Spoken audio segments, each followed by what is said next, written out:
Lighting sudah oke, background sudah pas. Langkah terakhir adalah menentukan koordinat, di mana produk harus berdiri, jangan asal taruh.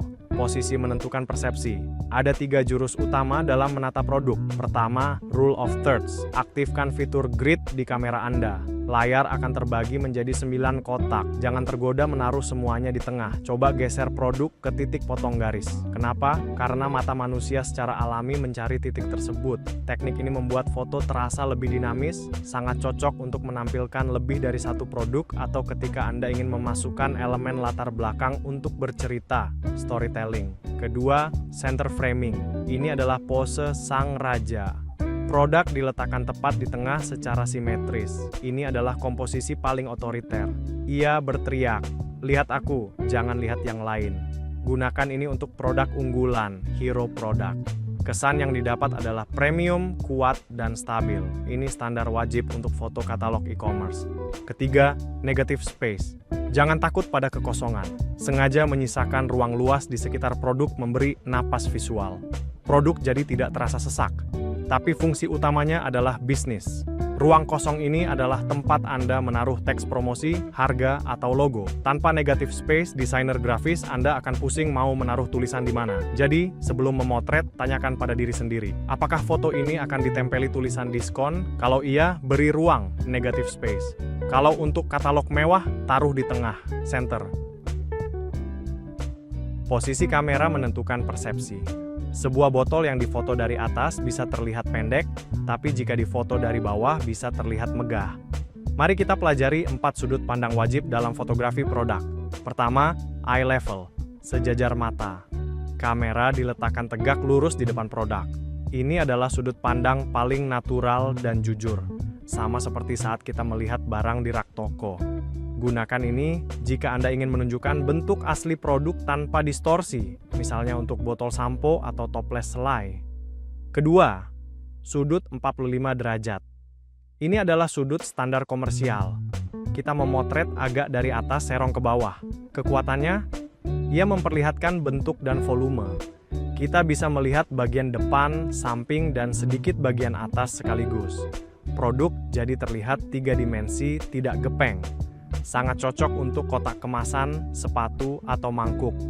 Ketiga, top view atau flat lay, memotret tegak lurus dari atas. Ini rajanya Instagram, sangat cocok untuk makanan, memperlihatkan isi piring, atau katalog yang menata banyak item sekaligus. Flat lay menghilangkan kedalaman, tapi menggantinya dengan kejelasan tata letak, layout yang grafis dan rapi. Keempat, close up atau makro. Jangan takut mendekat. Sudut ini tugasnya satu, menonjolkan detail dan tekstur. Tunjukkan bulir air di gelas dingin, serat kain pada baju, atau tekstur krim pada skincare. Detail inilah yang membuat konsumen bisa merasakan produk lewat layar. Contoh penerapannya, untuk minuman, gunakan 45 derajat agar mulut gelas dan isi airnya terlihat menggoda.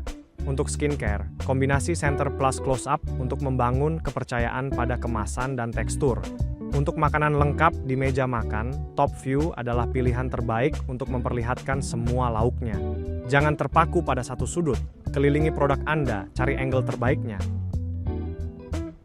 Kita telah membedah semua elemen teknisnya. Cahaya, latar belakang, komposisi, hingga angle. Tapi mari kita simpulkan apa inti sebenarnya dari semua ini. Fotografi produk bukan sekadar soal memotret barang. Siapapun bisa memotret barang. Tapi tugas Anda adalah membangun persepsi visual. Apakah produk Anda terlihat murahan atau mewah? Apakah terlihat kuno atau kekinian? Itu semua dikendalikan oleh tangan Anda. Dengan pencahayaan yang tepat, Anda memberi nyawa. Dengan latar belakang yang mendukung, Anda memberi konteks. Dan dengan komposisi yang terstruktur, Anda memandu mata. Ketika ketiga hal ini bersatu, produk Anda tidak hanya terlihat, tapi tampil. Tampil lebih menarik, profesional, dan berkarakter. Ingat, kita berada di industri kreatif yang kompetitif. Konsumen tidak membaca manual produk Anda terlebih dahulu. Mereka melihat fotonya dulu. Visual adalah bahasa pertama yang bicara ke konsumen. Jika visualnya berantakan, pesannya tidak sampai. Jadi pastikan setiap jepretan Anda mengirimkan pesan yang tepat. Beli saya layak Anda miliki. Belajar fotografi itu seperti belajar naik sepeda, pasti ada jatuh bangunnya. Tapi, ada beberapa lubang yang sebenarnya bisa kita hindari sejak awal. Mari kita bedah 4 kesalahan paling umum yang sering dilakukan pemula agar Anda tidak perlu mengulanginya. Pertama, pencahayaan terlalu keras. Seringkali pemula memotret di bawah terik matahari siang bolong atau pakai flash HP langsung. Akibatnya, muncul bayangan kasar yang hitam pekat.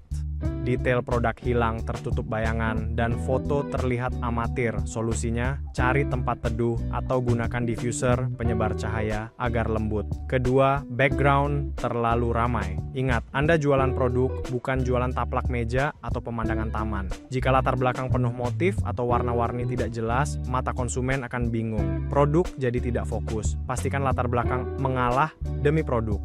Ketiga, white balance tidak konsisten. Ini dosa fatal di jualan online. Kalau baju merah di foto jadi terlihat oranye atau krim putih terlihat kuning, itu artinya warna produk melenceng. Konsumen akan kecewa saat barang datang beda warna. Pastikan warna di layar sama dengan warna asli di tangan. Keempat, terlalu banyak properti. Mentang-mentang punya banyak hiasan, semua dimasukkan ke dalam frame. Bunga, kacamata, majalah, kopi, semuanya menumpuk sampai produk utamanya tenggelam. Ingat, properti itu pelayan, bukan pemeran utama. Catat rumus ini di kepala Anda. Foto produk yang bagus adalah sederhana dan fokus. Jika ragu, kurangi elemennya. Less is more.